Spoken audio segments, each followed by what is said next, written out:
এবার বলি সড়ক দুর্ঘটনা হলো কিভাবে, অর্থাৎ যে জায়গাটাতে দাঁড়িয়ে আছে জোকারচরের এই জায়গাটাতে এই ট্রাক যে ট্রাকটি ছিল এই ট্রাকের ভর্তি ছিল এই রড ভর্তি ট্রাক নিয়ে যখন যাচ্ছিল তখন ট্রাক চালক নিয়ন্ত্রণ হারিয়ে, এবং স্থানীয়রা যেটা বলছে অনেক সময় ট্রাক চালকরা ঘুমিয়ে পড়ে, তো নিয়ন্ত্রণ হারিয়ে খাদে পড়ে যায়। খাদে পড়ে গেলে যে রডগুলি দেখা যাচ্ছে এই রডের নিচে চাপা পড়ে ঘটনাস্থলে 15 জন নিহত হয় এবং এ সময় আহত হয় অন্তত 10 জন, এমন তথ্যই আমরা প্রাথমিকভাবে পেয়েছি। তো আহতদেরকে উদ্ধার করে হাসপাতালে পাঠানো হয়েছে এবং নিহতদের লাশ কিন্তু এখানেই রয়েছে। এখন পর্যন্ত আমরা যেটা জানতে পেরেছি যে আহত যারা হয়েছে তাদের অধিকাংশ বাড়ি হচ্ছে উত্তরবঙ্গের চাঁপাইনবাবগঞ্জ, রাজশাহী সহ এই আশেপাশে 2-1টি জেলার, এবং এরা কিন্তু শ্রমজীবী। আমরা বারবারই বলছিলাম, গত কয়েক বছর যাবতীয় বলছিলাম যে ঈদ যাত্রায় অনিরাপদ যাত্রা হয় এবং খোলা ট্রাকে যে যায়, এটা আমরা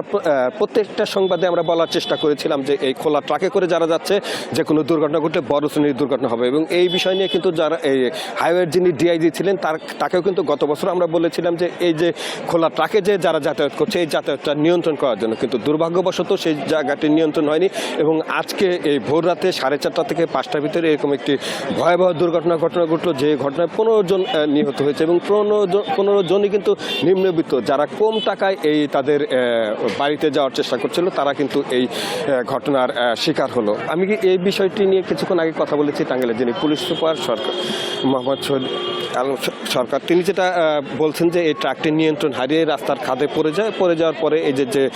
রডগুলি দেখাচ্ছিলাম আমরা, এই রডের নিচে চাপা পড়ে, তারপরে ফায়ার সার্ভিস এবং স্থানীয়দের সহায়তায় নিহতদের মরদেহ উদ্ধার করা হয় আর আহতদের উদ্ধার করে হাসপাতালে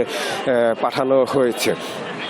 এখন যে এই যে দেখেন এই যে এখন কিন্তু এই যে খোলা ট্রাকে যাত্রী যাচ্ছে, অর্থাৎ এই যে এরকম একটি বড় একটি দুর্ঘটনা ঘটার পরেও কিন্তু খুব যে বেশি টনক নড়েছে বিষয়টি তেমন না। আমরা যদি আরেকটু দেখানোর চেষ্টা করি, যতগুলি ট্রাক দেখা যাচ্ছে প্রত্যেকটি ট্রাকেই কিন্তু এই যে আরেকটি ট্রাক, এই যে এই ট্রাকেও কিন্তু অন্তত 12 থেকে 14 জন, না আরও বেশি, প্রায় 20 জন আরোহী রয়েছে এবং তার পিছনেরটা গাদাগাদি করে অন্তত 50 জন যাত্রী কিন্তু রয়েছে। অর্থাৎ এই যে খোলা ট্রাকে করে যাচ্ছে এইটা কিন্তু নিয়ন্ত্রণ করা যাচ্ছে না, এবং এইটা যদি নিয়ন্ত্রণ করা না যায় বা বন্ধ করা না যায় ভবিষ্যতে আগামীতেও কিন্তু এই শ্রেণীর দুর্ঘটনার সংখ্যা আরও বাড়বে এবং সেসব ঘটনায় কিন্তু হতাহতের সংখ্যা এর চেয়েতেও বাড়তে পারে। ইতিপূর্বেও আমরা টাঙ্গাইলে আরেকটি সড়ক দুর্ঘটনা দেখেছিলাম।